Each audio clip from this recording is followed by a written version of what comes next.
Hello, everyone. Although we all knew this sad day was coming, I still can't believe Robin has gone. It might sound soppy and sentimental, but the Gibb boys, Barry, Maurice, Robin and Andy, were like brothers to me. At times I felt like the other BG. One by one I've seen them go. First young Andy, Maurice, now Robin. Poor old Barry is the last one standing. I'd known them all since 1973 when they joined RSO Records. I quickly learned the strength of the Bee Gees was their closeness, their incredible love for each other and for their families. That never waned, from when they were little lads growing up together in Whalley Range, Manchester, singing three-part harmonies in the bath, while they were learning their trade, singing at speedway circuits in Australia, or when they were performing at Madison Square Garden. As songwriters, they were phenomenal. Next to Lennon and McCartney, they were the most successful songwriting team in history. They were like tailors who could cut a suit to fit anyone. Their songs were perfect for whichever artist they were writing for, be it Celine Dion, Elvis, Barbra Streisand, or Kenny Rogers and Dolly Parton.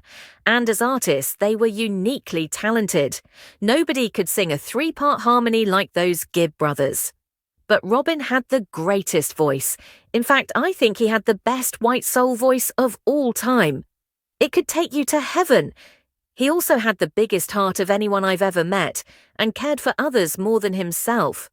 That's why he was such a wonderful writer of love songs. But I don't think he ever realized the magnitude of his talent. Robin was so generous in his charity work too, and despite being so modest, he was fanatical about topping the charts, being on every radio station playlist and getting the Bee Gees to #1. I remember sitting with Robin and the boys in Times Square, New York, in 1978, on the day it was announced the Bee Gees had the top 4 records in the singles chart. He turned to me and said, "Dave, we cracked it." The thing that I remember most about my happy years with the Bee Gees is the laughter. I've never met 3 people who could make me laugh as much. They were hysterical, and Robin was the ringleader with his surreal, Python-esque sense of humour. He would have Maurice and Barry crying with laughter with his off-the-wall jokes and naughty gags. I was also privileged to watch the way they worked together.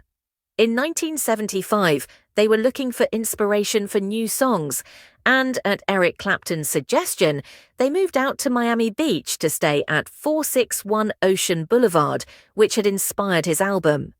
I remember watching them in the studio and realizing just how close they were. They would come in one by one each day, but would all have the same melody in their heads. It was very spooky. One day we were heading back from the studio to the house when we drove over Sunny Isles Bridge. As the station wagon wheels rattled over the bridge, they made this very particular ch-ch-ch-ch sound. Robin suddenly said, "Turn back to the studio." And they all got it in an instant.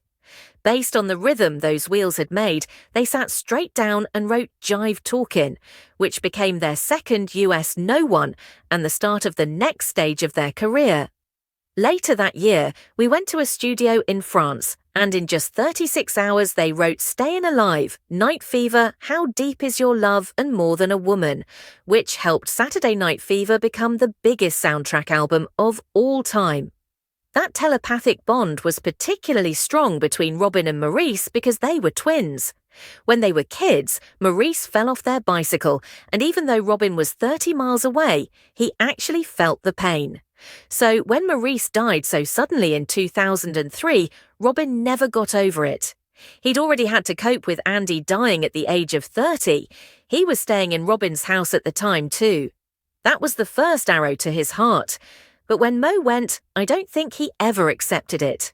We were devastated when we found out Robin had cancer and that it was very advanced. Part of me has always wondered if he had been ill for much longer, but never said anything because he didn't want to worry and inconvenience people. He was that kind of guy. I last saw Rob about 7 weeks ago. Barry and I went to his home and he was so frail and emaciated. I gave him a big hug and said, "Blimey, Robbo, you're a bag of bones. We need to get you on the pies and Guinness and build you up so we can go on tour." And he said, "When?" It was the best tonic we could have given him, even though Barry and I knew it wasn't going to happen. Baz knew his brother was going, that it was a terminal illness. But we just went along with it, saying, "We've got to get you better and do some gigs in America." We had a laugh and a joke. He took the mickey out of me like he always did, and his mind stayed as sharp as ever, right to the end. We never talked about Rob's condition or that he was dying, and I don't know if he ever talked directly about it to Barry either. But he did talk about Maurice all the time, about how he had died and how he had never got over it. My heart goes out to Dweena and the kids, and to Barry and his mum Barbara, who is 92 and has lost her husband and 3 of her boys. Baz is a strong guy. He was always the leader, and I know he will want to celebrate the life of his brother and his incredible talent. Perhaps there will be a tribute concert at some point. Over the last few months, I have felt as if we have been living under a big black cloud, knowing that the rain was coming, but not when. Today it is raining, and we are all mourning dear, dear Rob. Robin Gibb's memory will shine on through his music. Thanks for watching.